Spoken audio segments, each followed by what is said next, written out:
नमस्कार। मैं कुलदीप बागड़ी हाजिर हूं फिर से आपके सामने। देखिए, हम रोज सुबह इसी वक्त जो है वो राजस्थान लैब असिस्टेंट परीक्षा 2025 जो 2 नवंबर को होने वाली है, उसके लिए रोजाना जो है वो ज्योग्राफी से संबंधित, भूगोल से संबंधित जो है वो प्रश्नोत्तरी लेकर जो है वो रोज मैं आपके सामने यहाँ पर हाजिर होता हूँ। आपका स्वागत है राजस्थान इस स्टडी जोन के ऊपर। आप जल्दी से जुड़ जाइए। और हम क्या कि आज आज जो है वो भारत के भौतिक प्रदेशों से संबंधित जो है वो कुछ प्रश्नोत्तरी है, उस पर हम जो है वो चर्चा करेंगे। देखिए, आज का पहला प्रश्न जो है वो स्क्रीन के ऊपर आ गया है और आज का पहला प्रश्न है कि निम्नलिखित दिए गए क्षेत्र और संबंधित राज्यों में कौन सा सुमेलित नहीं है। आपको यह बताना है कि इनमें से 4 जो ऑप्शन दिए गए हैं उनमें से कौन सा सुमेलित नहीं है। बघेलखंड का पठार मध्य प्रदेश में है, सौराष्ट्र का पठार गुजरात में है, मालवा का पठार महाराष्ट्र में है या हाड़ौती का पठार राजस्थान में है। तो इसमें से सुमेलित कौन सा नहीं है, जल्दी से कमेंट करके बताइए आप।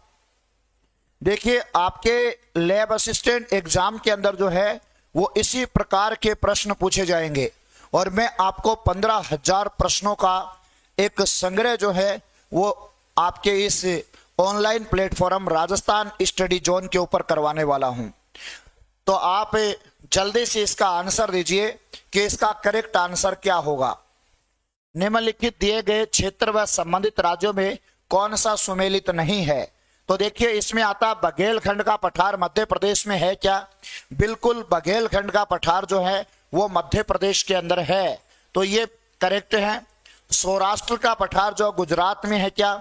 सौराष्ट्र का पठार भी गुजरात में है, तो बिल्कुल सही है। मालवा का पठार महाराष्ट्र में है क्या? याद रखना, मालवा का पठार जो है वो महाराष्ट्र में नहीं है। मालवा का पठार कहां पर है? मालवा का पठार मध्य प्रदेश में है। मालवा का पठार कहां पर है भाई? मध्य प्रदेश के अंदर है, तो इसमें ये वाला असुमेलित होना चाहिए। देखिए, हाड़ौती का पठार राजस्थान में है क्या? हाड़ौती का पठार राजस्थान में है। करिश्मा जी ने आंसर दे दिया है कि बिल्कुल मालवा का पठार ये वाला सुमेलित नहीं है, क्योंकि मालवा का पठार कहां पर है? मालवा का पठार मध्य प्रदेश में है। मालवा का पठार जो है वो महाराष्ट्र नहीं मध्य प्रदेश में है। बाकी सारे के सारे सुमेलित हैं, क्योंकि बघेलखंड का पठार मध्य प्रदेश में है, सौराष्ट्र का पठार गुजरात में है, हाड़ौती का पठार राजस्थान में है और मालवा का पठार महाराष्ट्र नहीं मध्य प्रदेश के अंदर है। तो इसमें ये सही हो जाएगा, ये जो है वो असंगत हो जाएगा। अनिता जी चौधरी, नमस्कार, आपको बहुत बहुत नमस्कार, गुड मॉर्निंग। चलिए, अगला प्रश्न स्क्रीन के ऊपर आ रहा है।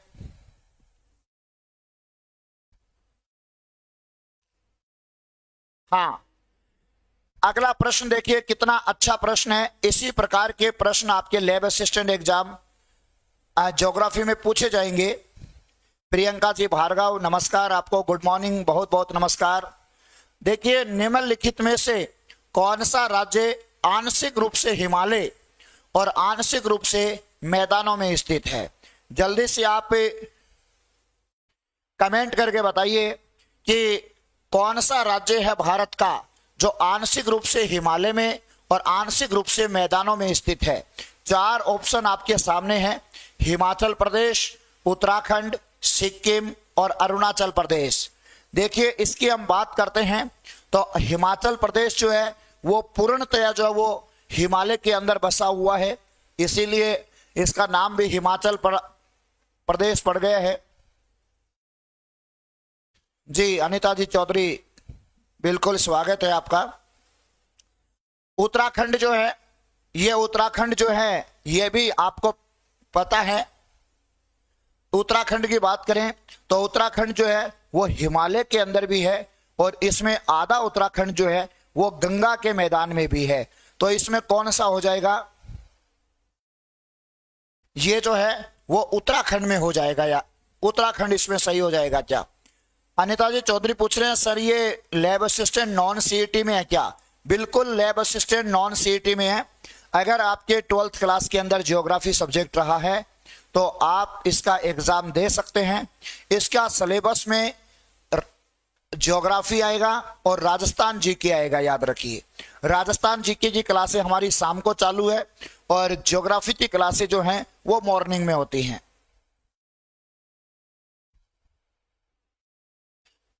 आप हमसे जुड़िए अनिता जी, और सुबह में आपको रोज जो है वो इससे रिलेटेड 15,000 प्रश्नों की प्रश्नोत्तरी करवाऊंगा। डिस्क्रिप्टिव रूप से भी ज्योग्राफी आपको पढ़ाऊंगा मैं 1 तारीख से डिस्क्रिप्टिव रूप से ज्योग्राफी पढ़ाऊंगा। अभी ये प्रश्नोत्तरी भी चल रही है और इसके अलावा जो है वो शाम को राजस्थान जीके की क्लासें भी स्टार्ट है। इसमें 2 ही चीजें आएंगी जी, बिल्कुल 2 नवंबर को इसकी एग्जाम होने वाली है। 2 नवंबर को इसकी एग्जाम होगी। सफिशिएंट टाइम है और डेफिनेट इसमें सिलेक्शन हो जाएगा, क्योंकि इसमें मैथ, रीजनिंग, इंग्लिश, हिंदी कुछ नहीं आता है, सिर्फ राजस्थान जीके और ज्योग्राफी आती है इसमें। हाँ, तो इसमें देखिए उत्तराखंड एक ऐसा राज्य है जो आंशिक रूप से हिमालय और आंशिक रूप से गंगा के मैदान में फैला हुआ है। बाकी सिक्किम भी हिमालय में फैला है और अरुणाचल प्रदेश भी हिमाचल प्रदेश में ही फैला हुआ है जी। अगला प्रश्न स्क्रीन के ऊपर आ रहा है। हाँ, आपको इसमें बताना है, कुछ घाटियां दी गई हैं एक तरफ और एक तरफ आपको जो है वो राज्य दिया गया है। कौन सी घाटी कहां पर स्थित है इसके बारे में जो है वो आपको बताना है। तो जल्दी से कमेंट करके बताइए कि इसमें कौन सा प्रश्न जो है वो सही होगा।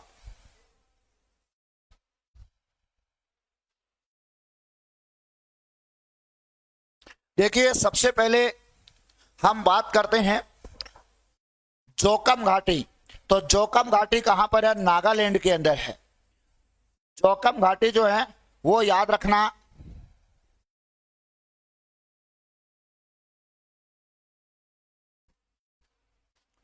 इसका आंसर देना आपको।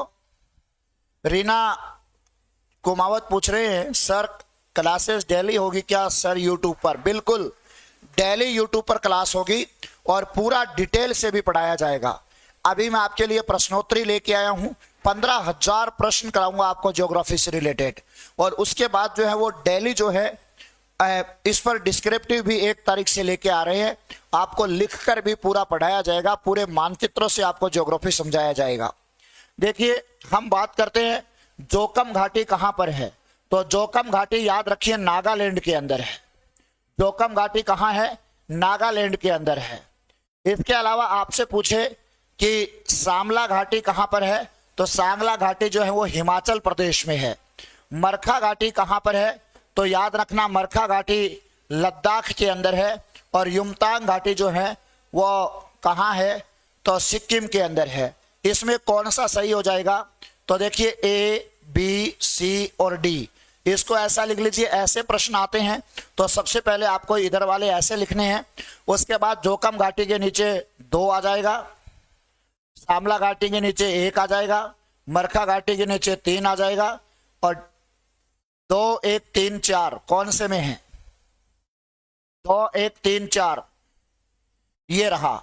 इसमें ए जो है वो सही हो जाएगा, इसमें ए सही हो जाएगा। बिल्कुल करिश्मा जी ने आंसर दिया है 2, 1, 3, 4। प्रियंका जी भार्गव ने आंसर दिया है, बिल्कुल सही आंसर है आपके। चलिए अगला प्रश्न स्क्रीन के ऊपर आ रहा है। एक अच्छा प्रश्न है इस स्क्रीन के ऊपर कि निम्नलिखित कथनों पर विचार कीजिए, कौन सा कथन जो है वो इनमें सत्य है। पहला कथन है श्रीनगर से लेह जाने के मार्ग में जोजिला दर्रा आता है। क्या श्रीनगर से लेह जाते हैं तो जोजिला दर्रा बीच में आता है? बिल्कुल सही है। श्रीनगर को लेह से कौन सा दर्रा जोड़ता है? जोजिला दर्रा जोड़ता, तो ए करेक्ट है। दूसरा है लेह से मनाली जाने के मार्ग में बड़ा लाचला दर्रा आता है, बिल्कुल लेह से मनाली जाते हैं तो ये बड़ा लाचला दर्रा उसमें आता है, ये भी सही है। जम्मू से श्रीनगर जाने के मार्ग में जब बनिहाल दर्रा आता है, बिल्कुल जम्मू से श्रीनगर जाते हैं तब भी बनिहाल दर्रा आता है। और भारत की सबसे लंबी सुरंग चेनान नासरी सुरंग और दूसरी कौन सी है, जवाहर सुरंग, ये जो है वो दोनों इसी बनिहाल दर्रे के अंदर ही हैं और जम्मू कश्मीर को श्रीनगर जाने का नवीन मार्ग ये प्रदान करता है। तो इसमें तीनों ही सही हैं, तो तीनों सही हैं तो कौन सा हो जाएगा इसमें, इसमें याद रखिए डी करेक्ट हो जाएगा। बिल्कुल करिश्मा जी ने और रीना कुमावत ने करेक्ट आंसर दिया है कि इसमें तीनों ही सही है। चलिए अगला प्रश्न जो है प्रियंका जी भार्गव का भी आंसर आ गए हैं कि डी करेक्ट है, बिल्कुल डी करेक्ट है इसमें।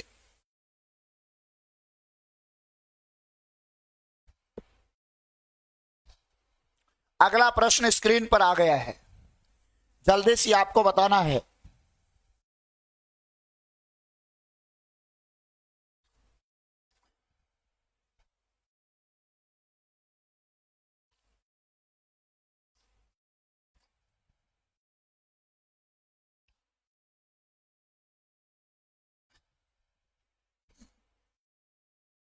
आपको बताना है, जल्दी से इसका आंसर बताना है।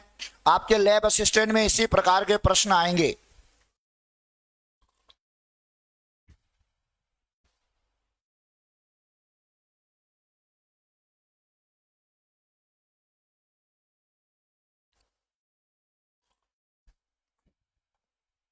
देखिए, निम्नलिखित पहाड़ियों को दक्षिण से उत्तर के क्रम में बताइए। इन पहाड़ियों को राजीव जी सोहू, एक्सीलेंट वे, बहुत धन्यवाद। निम्नलिखित पहाड़ियों को दक्षिण से उत्तर के क्रम में सजाइए। अब देखो ये जो पहाड़ियां दी गई हैं ये सारी पहाड़ियां पूर्वी घाट की पहाड़ियां हैं। ये सारी की सारी पहाड़ियां कहां पर हैं, पूर्वी घाट की पहाड़ियां हैं। अब हमारा जैसे ये वाला जो हिस्सा है भारत का,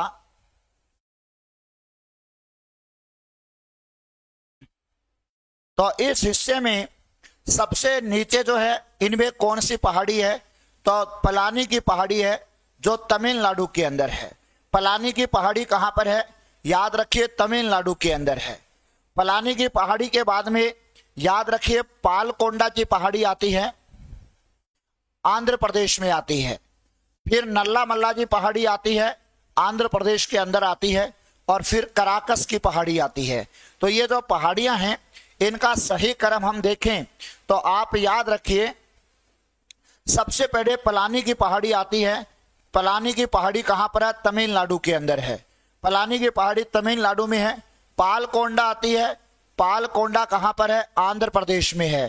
फिर नल्ला माला कहां पर है, नल्ला माला, ये जो नल्ला माला है याद रखिए आंध्र प्रदेश में है। और फिर उड़ीसा में कौन सी है, कराकस की पहाड़ी है। तो इसका दक्षिण से उत्तर में क्रम कौन सा हो जाएगा, इसका दक्षिण में से उत्तर में क्रम जो है वो याद रखिए ये हो जाएगा, क्योंकि इसमें डी इसका सही हो जाएगा। क्योंकि याद रखिए पलानी की पहाड़ी कहां पर है, तमिलनाडु में है। पलानी की पहाड़ी तमिलनाडु में है। याद रखिए पालकोंडा जो है ये कहां पर है, ये आंध्र प्रदेश के अंदर है। ये भी कहां पर है, आंध्र प्रदेश में है। और ये कहां पर है, ये उड़ीसा के अंदर है, कराकस की पहाड़ी। आपसे पूछा भी जा सकता है कि कराकस की पहाड़ी कहां पर है, तो आपको क्या बताना है कि कराकस की पहाड़ी उड़ीसा के अंदर है। बिल्कुल रीना चौधरी, रीना कुमावत का आंसर बिल्कुल सही है। प्रियंका जी भार्गव जो हैं उन्होंने भी इसका आंसर दे दिया है। बहुत ही शानदार आंसर आप दे रहे हैं।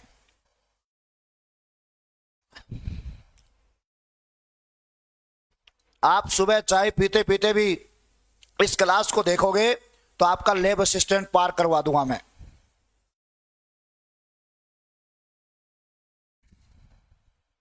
जी अगला प्रश्न स्क्रीन पर आ रहा है। हाँ बहुत अच्छा प्रश्न है। निम्नलिखित में से कौन सा द्वीप अरब सागर में स्थित है। कौन सा द्वीप जो है वो अरब सागर में स्थित है। अलियाबेट, पंबन, बूधर, हेनरी और सर क्रिक। इसमें से कौन सा द्वीप है जो, याद रखिए, अरब सागर में स्थित है? अरब सागर में कौन सा द्वीप है?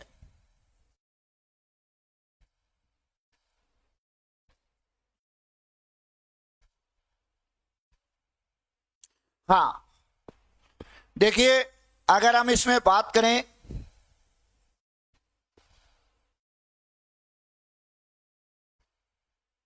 जितेंद्र जी रणवा, कुचामन सिटी, नमस्कार आपको, बहुत बहुत नमस्कार।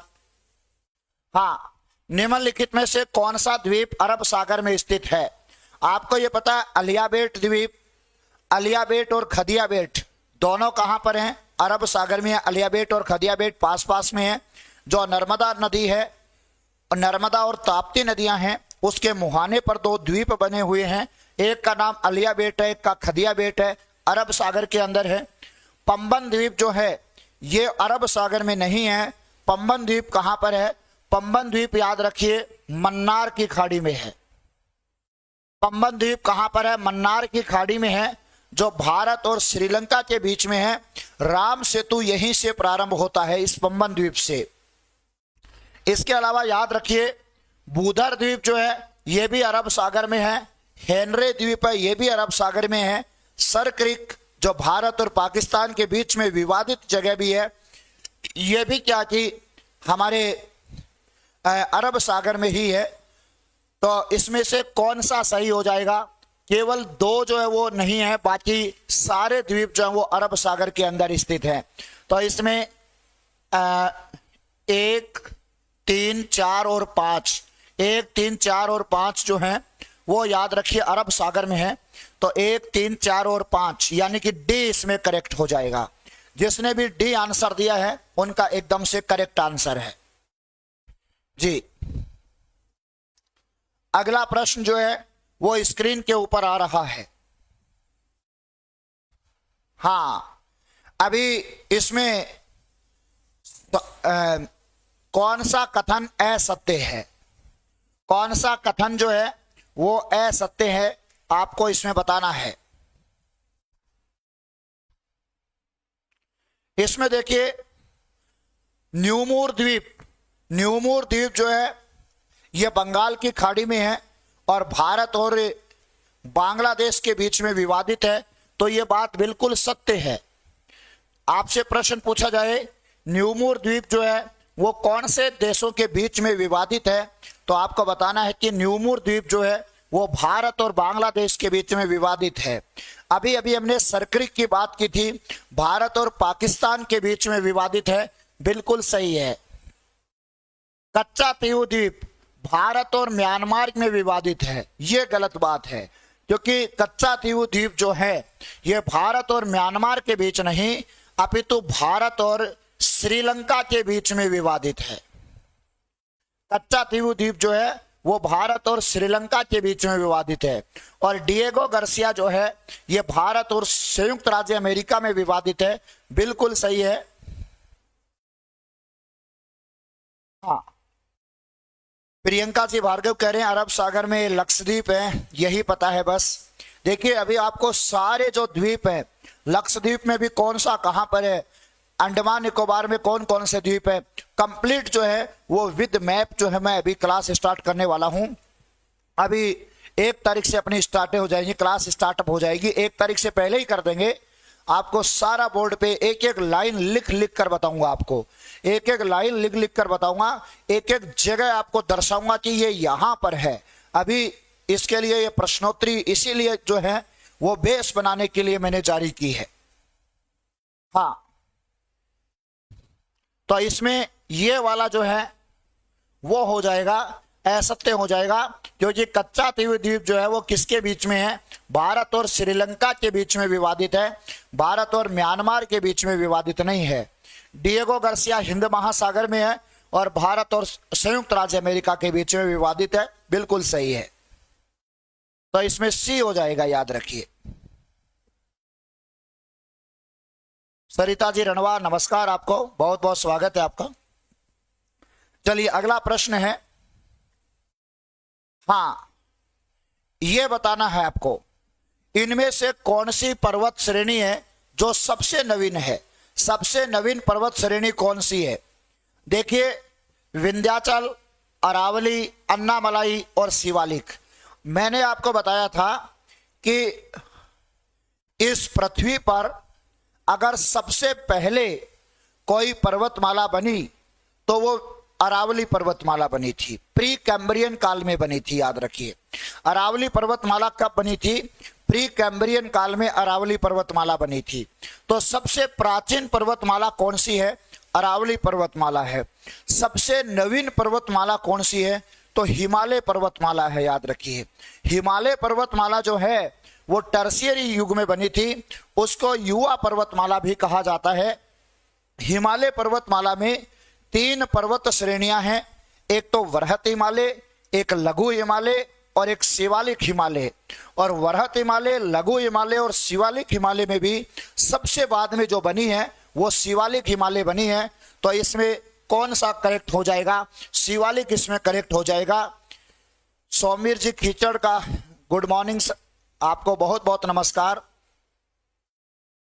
हाँ, प्रियंका जी भार्गव कह रहे हैं कि न्यू माउंटेन हिमालय है। बिल्कुल, हिमालय पर्वतमाला जो है वो सबसे नवीन पर्वतमाला है। और हिमालय पर्वतमाला में कितनी पर्वत श्रेणियां हैं? 3 पर्वत श्रेणियां हैं, वरहत हिमालय, लघु हिमालय और शिवालिक हिमालय। उनमें भी सबसे बाद में कौन बना हुआ है? शिवालिक हिमालय बना हुआ है। तो इसमें डी करेक्ट हो जाएगा। भुवनेश वर्मा जी, जय श्री महाकाल सर जी। बिल्कुल, महाकाल, हर हर महादेव। हाँ, रीना जी कुमावत का भी कमेंट आया था, वापस कट कर दिया इन्होंने। चलिए अगला प्रश्न है। अगला प्रश्न क्या है? निम्नलिखित कथनों पर विचार कीजिए। कुछ स्टेटमेंट दिए हुए हैं, इनमें आपको बताना है कि कौन सा सही है। पहला है, अंडमान निकोबार द्वीप समूह के द्वीपों की संख्या लक्षद्वीप समूह के द्वीपों से दुगने से भी अधिक है। बिल्कुल सही है। अंडमान निकोबार द्वीप समूह जो है वो बंगाल की खाड़ी के अंदर है, और उसमें लक्षद्वीप जो समूह अरब सागर में है उनसे बहुत ज्यादा मात्रा में जो है वो अंडमान निकोबार द्वीप समूह में द्वीप हैं। बिल्कुल सही है। इसके अलावा सौमीर खीचड़ जी कह रहे हैं सर आपका डेली क्लास का टाइम क्या? 6 बजे से भाई, 6 बजे से 6 बजे से 7:20 तक है।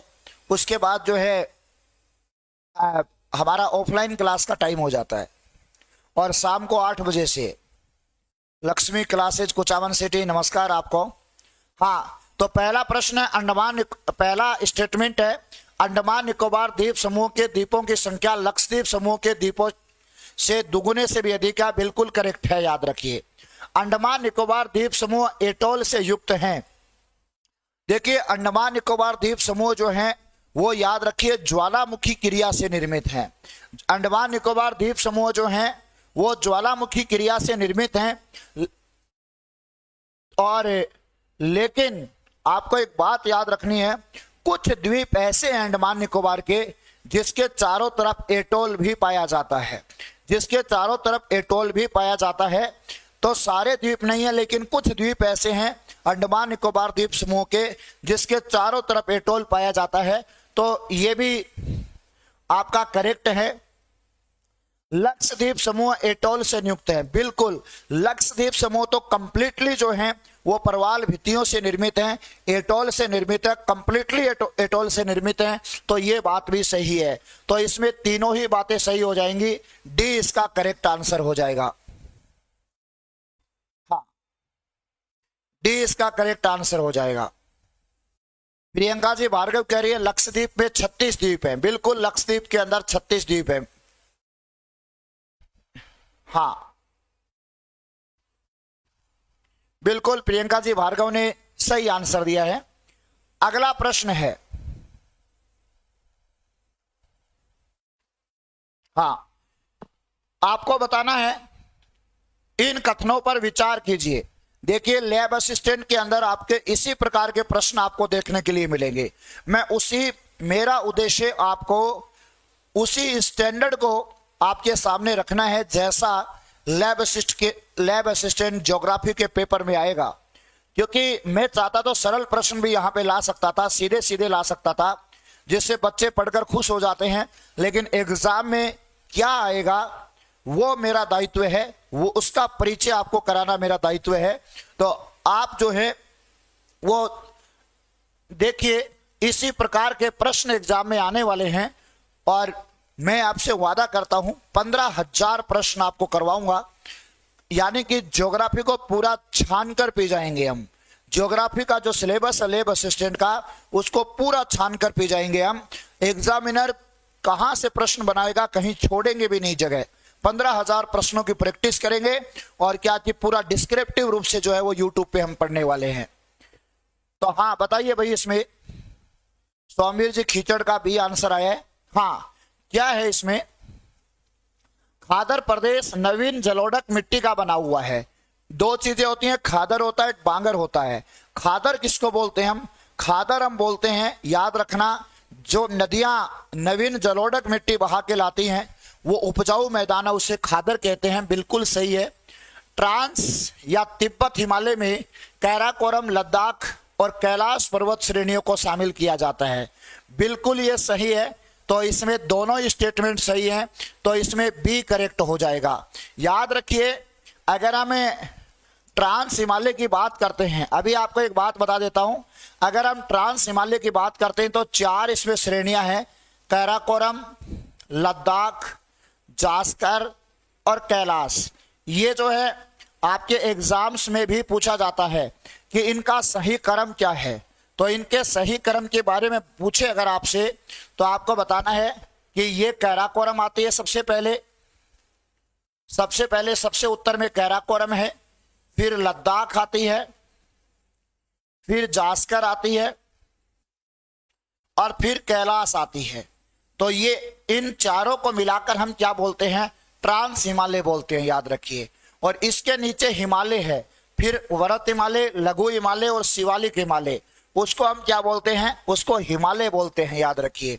जो सबसे ऊंची पर्वत चोटी है भारत की, K2 या गोडविन ऑस्टिन, वो यहीं पर ही स्थित है। यानी कि K2 या गोडविन ऑस्टिन कहां पर है, कैराकोरम पर्वत श्रेणी में है, जो भारत की सबसे ऊंची पर्वत चोटी है। जी प्रियंका जी भार्गव ने लिख दिया कैराकोरम, लद्दाख, जास्कर और कैलाश। बिल्कुल सही है। उत्तर से दक्षिण में यही क्रम है ट्रांस हिमालय का। और भारत की सबसे ऊंची पर्वत चोटी K2 या गोडविन ऑस्टिन कहां पर है, तो वो कैराकोरम पर्वत श्रेणी में है, याद रखना। 8,611 मीटर ऊंची है। हिमालय की जो माउंट एवरेस्ट चोटी है, उसके बाद दुनिया की दूसरी सबसे ऊंची चोटी है, याद रखना। हाँ, माउंट एवरेस्ट के बाद दुनिया की दूसरी सबसे ऊंची चोटी है। रीना कुमावत ने लिखा है कि सर दोनों ही स्टेटमेंट सही हैं। बिल्कुल दोनों स्टेटमेंट सही, आपका करेक्ट आंसर है जी। अगला प्रश्न स्क्रीन पर आ रहा है। सोमवीर जी खीचड़ ने भी आंसर दिया था। हाँ अगला प्रश्न है, हाँ बताइए भाई। देखिए प्रश्न कैसा है, मैं आपके लिए कितने अच्छे प्रश्न देकर आया हूं।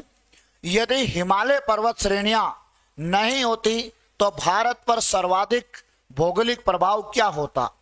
यदि हिमालय पर्वत श्रेणी नहीं होती, एक सपोज कीजिए, तो भारत पर क्या प्रभाव पड़ता।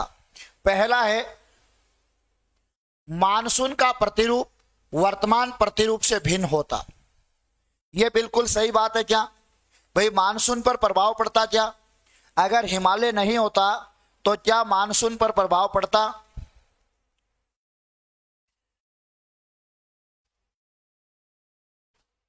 हाँ बिल्कुल भाई, मानसून जो है वो अरावली के सहारे जाकर हिमालय से टकराता है, फिर बारिश होती है। अगर हिमालय नहीं होता तो मानसून सीधा आगे निकल जाता चीन की साइड, भारत में वर्षा नहीं होती, याद रखिए। तो ये बिल्कुल करेक्ट है। दूसरी बात हम करें, अगर सिंधु व गंगा का मैदान भाग इतनी सुव्यवस्थित जलोढ़ मृदा से वंचित रहता, ये बात भी बिल्कुल सही है। भाई बारिश नहीं होती, नदियों में पानी कम रहता, जलोढ़ मिट्टी नहीं आती, तो इसका भी। और ये जो सिंधु और गंगा का मैदान है ये किससे बना है? हिमालय से निकलने वाली नदियों ने ही यहाँ पर जलोढ़ मिट्टी स्थापित की है, तो फिर ये नदियां नहीं निकलती और ये मैदान अच्छी तरह से नहीं बनता। देश के अधिकांश भाग से साइबेरिया से आने वाली शीत लहरों का अनुभव होता। ये बात भी सही है भाई, साइबेरिया से अब जो ठंडी पवनें आती हैं, साइबेरिया में एक स्थान है बरखोयान्स्क, जो एशिया का सबसे ठंडा स्थान है। -65 डिग्री सेल्सियस टेम्परेचर रहता है, याद रखिए।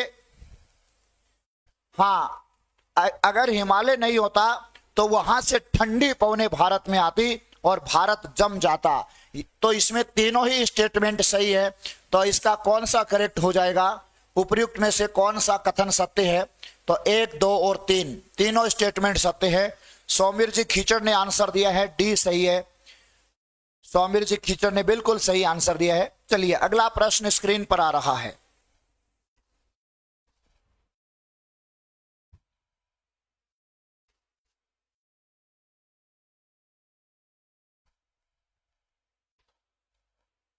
अगला प्रश्न क्या है? अगला प्रश्न यह है कि आपके एक तरफ दर्रा दिया है, दूसरी तरफ राज्य दिए हैं। आपको मिलाना है कि कौन सा दर्रा कौन से राज्य से संबंधित है। असंगत कौन सा बताना है? पांग सांड दर्रा अरुणाचल प्रदेश में है, बिल्कुल सही है। पांग सांड दर्रा जो है वो अरुणाचल प्रदेश में है। तुजू दर्रा मणिपुर में है क्या? बिल्कुल, तुजू दर्रा मणिपुर के अंदर है। यांग याप दर्रा अरुणाचल प्रदेश में है क्या? यांग याप दर्रा अरुणाचल प्रदेश में ही है। इसके अलावा दिवेर घाटी दर्रा मध्य प्रदेश में है क्या? दिवेर घाटी मध्य प्रदेश में नहीं है। दिवेर का युद्ध तो आपने सुना होगा, दिवेर आपने देखा होगा, राजस्थान के अंदर है। दिवेर घाट दर्रा जो है ये मध्य प्रदेश में नहीं है, ये कहां पर है? राजस्थान में है, याद रखिए। तो इसमें डी जो है वो असंगत हो जाएगा, इसमें डी असंगत हो जाएगा। हाँ, अगला प्रश्न स्क्रीन पर आ रहा है।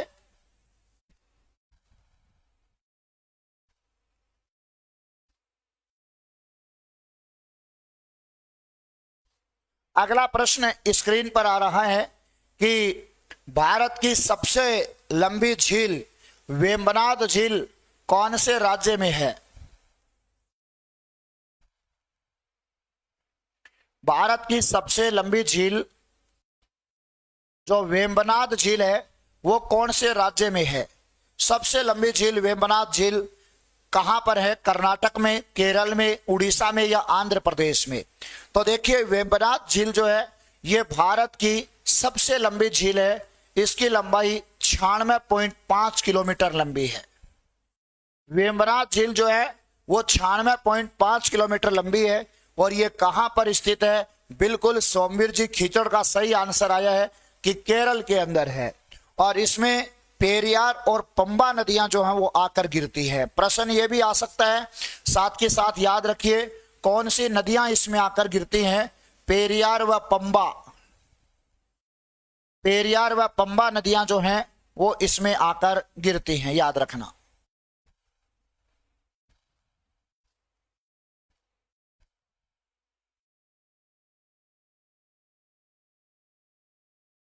हाँ, अगला प्रश्न है,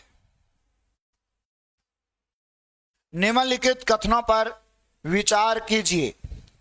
इसमें कुछ स्टेटमेंट दिए गए हैं, उन पर आपको विचार करना है।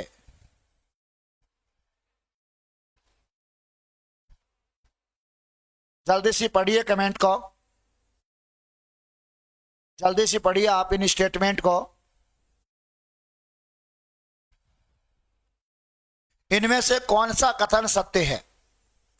चलिए पहला स्टेटमेंट देखते हैं। बांगर प्रदेश, बांगर प्रदेश मतलब जहां पर नदियां पहले पानी लेकर आती थी, अब वो पानी वहां पर नहीं जाता है तो अनुपजाऊ हो गए हैं।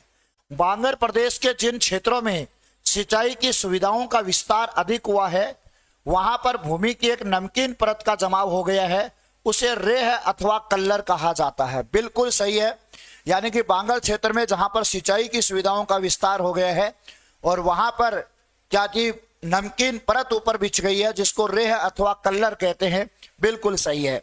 उत्तर भारत का विशाल मैदानी भाग प्लेट विवर्तन के कारणों से लगातार संकरा होता जा रहा है। यह बात भी बिल्कुल सही है, क्योंकि इंडियन प्लेट जो है वो चाहती यूरोशियन प्लेट से टकरा रही है, तो यह बात भी बिल्कुल सही है। यह भी सही है, यह भी सही है। इंडियन प्लेट के उत्तर पूर्व दिशा में खिसकने के कारण राजमहल की पहाड़ियों और मेघालय पठार के मध्य भ्रंश घाटी का निर्माण हुआ है। यह बात भी सही है। तो ये तीनों ही स्टेटमेंट जो हैं वो सही हो जाएंगे, यानी कि डी इसमें करेक्ट होगा। इसमें डी जो है वो याद रखना करेक्ट होगा।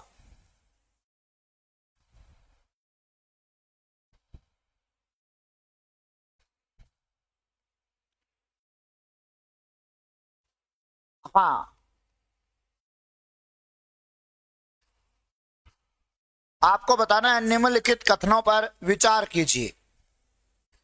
निम्नलिखित कथनों पर विचार कीजिए।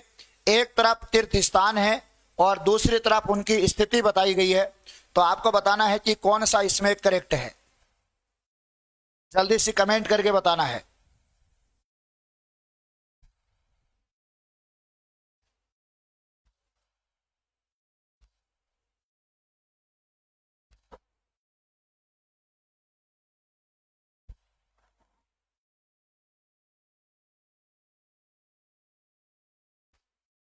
हाँ, देखो, श्री सेलम नल्ला मल्ला पहाड़ियों में है। बिल्कुल सही है।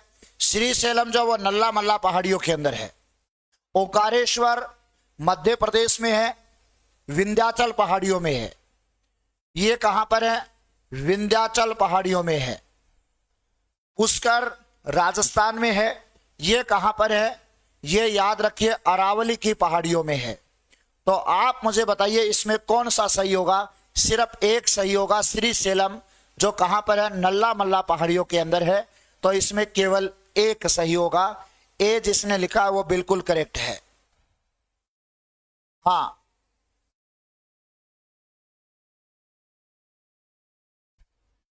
केवल एक सही होगा। अगला प्रश्न है, हाँ ये बताइए भाई, ऐसे प्रश्न लेब असिस्टेंट में आते हैं। जब आप हिमालय की यात्रा करेंगे तो आप निम्नलिखित में क्या क्या देखेंगे? अगर आप हिमालय की यात्रा करेंगे तो आपको क्या क्या देखने के लिए मिलेगा? गहरे गड्ढे। बिल्कुल, आपको हिमालय की यात्रा करेंगे तो गहरे गड्ढे वहां पर देखने के लिए मिलेंगे, जो कि नदियों के द्वारा बनाए गए हैं।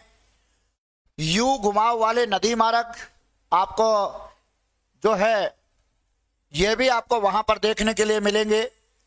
समानांतर पर्वत श्रेणियां, खूब सारी समानांतर पर्वत श्रेणियां हिमालय में देखने के लिए मिलेंगी। भूस्खलन के लिए उत्तरदायी तीव्र ढाल प्रवणता, बहुत सारी पहाड़ियां हैं जिसकी ढाल प्रवणता बहुत ज्यादा है। तो इसमें चारों ही बातें आपको देखने के लिए मिलेंगी। तो यानी कि इसमें डी आपका करेक्ट आंसर हो जाएगा। विनोद जी वर्मा ने सही आंसर दिया है कि डी इसमें करेक्ट हो जाएगा।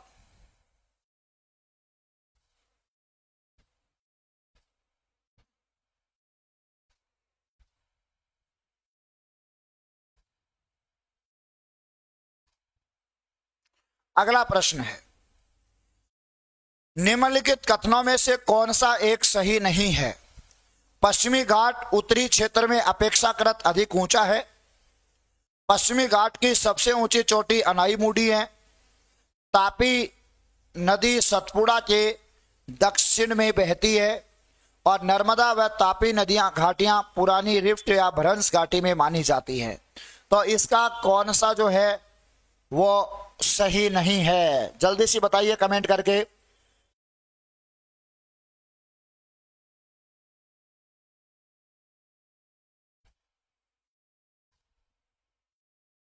हाँ, देखिए, पश्चिमी घाट पर्वतमाला जो है ये उत्तरी क्षेत्र में अपेक्षाकृत अधिक ऊंचा है। नहीं, ऐसा नहीं है, क्योंकि पश्चिमी घाट की अधिकतर ऊंची चोटियां कहां पर मिलती हैं? दक्षिण में मिलती हैं, याद रखिए। तो इसमें ये जो है वो सत्य नहीं होगा।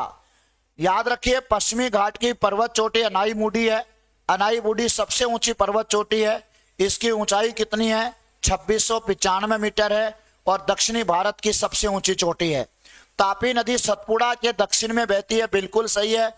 सतपुड़ा पर्वतमाला के दक्षिण में ताप्ती नदी बहती है और नर्मदा और ताप्ती नदी घाटियां जो हैं वो रिफ्ट घाटी में बहती हैं, बिल्कुल सही है। तो इसमें केवल गलत कौन सा है? ए वाला गलत है, तो इसका ये जो है वो असत्य कथन हो जाएगा जी।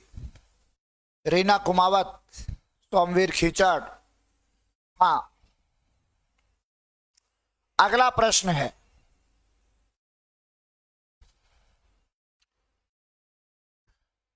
एक तरफ पहाड़ियां हैं, दूसरी तरफ क्षेत्र दिए गए हैं। आपको बताना है कि इसमें कौन कौन से सही सुमेलित है। इसमें से कौन कौन से सही सुमेलित हैं?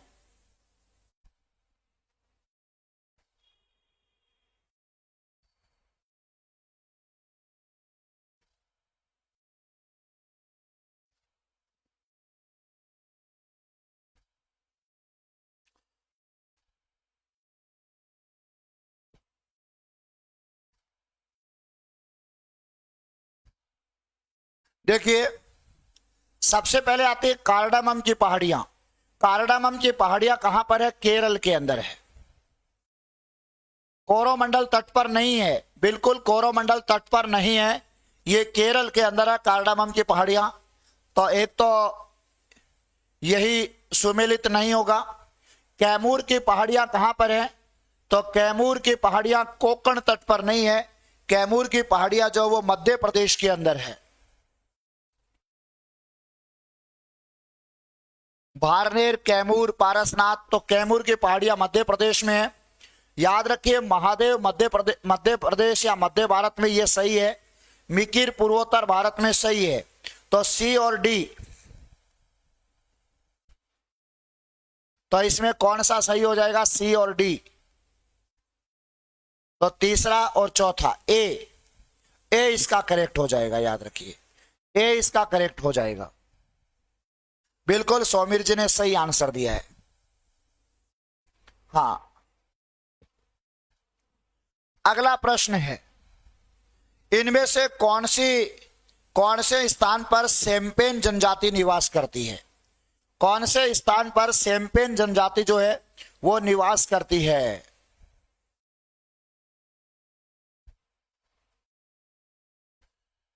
सेम्पेन जनजाति कहां पर निवास करती है? भारत में सेम्पेन जनजाति कहां पर निवास करती है? तो याद रखिए निम्नलिखित स्थानों में से कहां सेम्पेन जनजाति निवास करती है? नीलगिरी की पहाड़ियों में, निकोबार द्वीप समूह में, रिप्ती घाटी के अंदर या लक्षद्वीप समूह में। तो सेम्पेन जनजाति आज आपको याद हो जाना चाहिए। अभी तक याद नहीं है कोई बात नहीं है, आज आपको याद हो जाना चाहिए। सेम्पेन जनजाति जो है वो याद रखिए अंडमान निकोबार द्वीप समूह में निवास करती है। तो अंडमान निकोबार द्वीप समूह में निवास करती है, मतलब बी इसका करेक्ट आंसर हो जाएगा। सेम्पेन जनजाति कहां निवास करती है? अंडमान निकोबार द्वीप समूह में निवास करती है।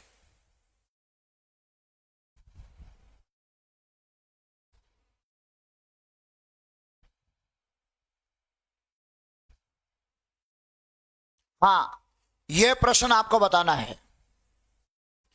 प्रश्न क्या है कि वर्ष 2006 के लगभग मध्य में निम्नलिखित हिमालयी दर्रों में कौन सा एक भारत और चीन के बीच व्यापार बढ़ाने के लिए पुनः खोला गया?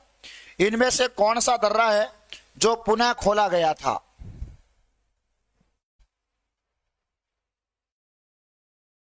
देखिए आपको बता दूं कि जो नाथुला दर्रा है सिक्किम के अंदर, नाथुला दर्रा जो सिक्किम में है, 1962 में भारत चीन का युद्ध हुआ था। उसके बाद भारत ने इस दर्रे को बंद कर दिया था, लेकिन 2006 में व्यापार बढ़ाने के लिए इस नाथुला दर्रे को पुनः खोल दिया गया। तो इसमें सी इसमें करेक्ट हो जाएगा, नाथुला दर्रा हो जाएगा। नाथुला दर्रा जो है भारत और चीन को आपस में जोड़ता है और 1962 का जो भारत और चीन का युद्ध हुआ था उसके बाद इस नाथुला दर्रा जो है इसको बंद कर दिया गया था। लेकिन याद रखिए, इसको, इस नाथुला दर्रे को कब वापस ओपन किया गया? 2006 में खोल दिया गया ताकि दोनों देशों के मध्य व्यापार हो सके। तो इसमें सी इसमें करेक्ट हो जाएगा।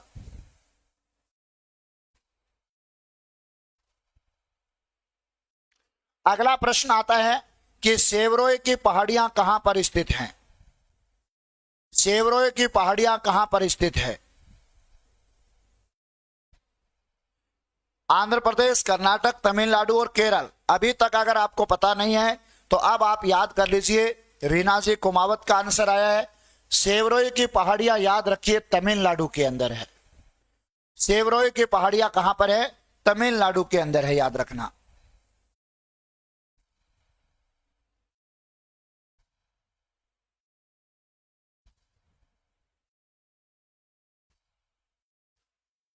हाँ,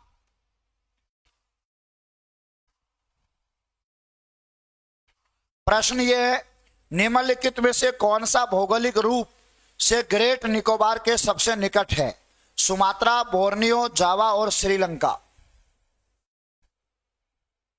तो याद रखिए, सुमात्रा जो इंडोनेशिया का द्वीप है, ये अंडमान निकोबार के सबसे निकट है। अंडमान निकोबार के सबसे निकट कौन सा है? सुमात्रा है। बिल्कुल, रीना कुमावत ने ए आंसर लिखा है और इसमें सुमात्रा हो जाएगा। सुमात्रा। हीना देसाई।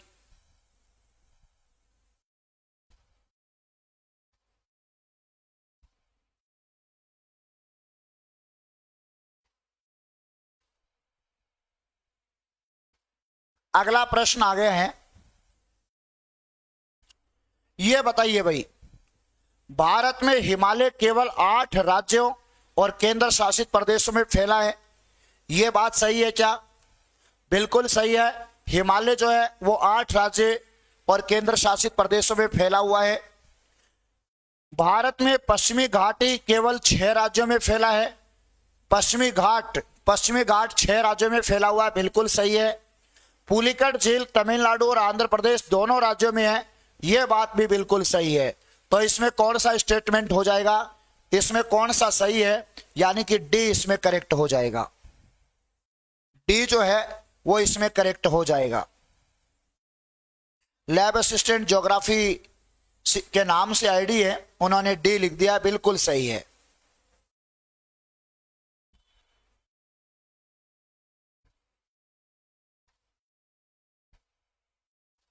अगला प्रश्न है, यह प्रश्न है मन्नार की खाड़ी।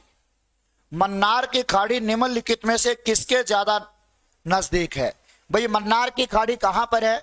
मन्नार की खाड़ी आपको पता है तमिलनाडु के अंदर है और भारत और श्रीलंका के बीच है।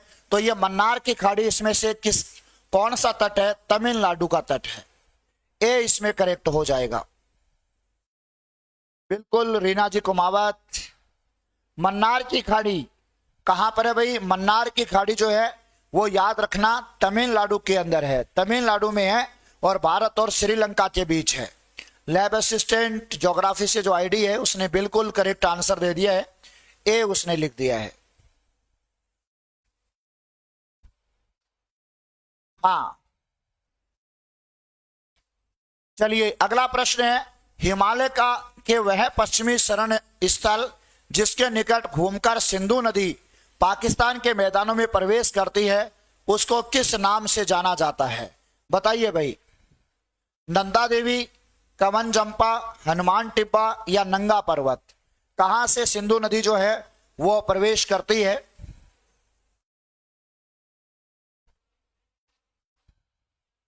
नंगा पर्वत के निकट से, बिल्कुल। इसमें डी जो है वो करेक्ट हो जाएगा। कल पुणे 6 बजे जो है वो हम आपसे मिलेंगे। अभी क्या कि हमारी ऑफलाइन क्लास का समय हो गया है, तो अब इतना ही। 6 बजे से कल 7:15 बजे तक जो है वो पुनः आपसे मुलाकात होगी। शाम को लैब असिस्टेंट ज्योग्राफी में जो राजस्थान जी के आएगा उसकी क्लासेस शाम को हो रही हैं 8 बजे से, तो उसमें भी आप जुड़िए, इसमें भी आपसे जुड़िए। देखिए, इतने प्रश्न लेकर आऊंगा मैंने आपसे वादा किया है। लैब असिस्टेंट सिलेबस से लगभग 15,000 प्रश्न आपको करवाऊंगा मैं। याद रखिए 15,000 प्रश्न जब हम कर लेंगे, पूरी ज्योग्राफी को हम छान कर पी जाएंगे अच्छे से सिलेबस को। शाम को राजस्थान जीके चल रहा है, बड़ी शानदार क्लासें चल रही हैं, तो आप शाम को भी जुड़िए। और इसको पूरा डिस्क्रिप्टिव रूप से भी आपको मैं पढ़ाने वाला हूं। 1 तारीख से अपना पूरा डिस्क्रिप्टिव रूप से जो है वो सिलेबस चल जाएगा। तो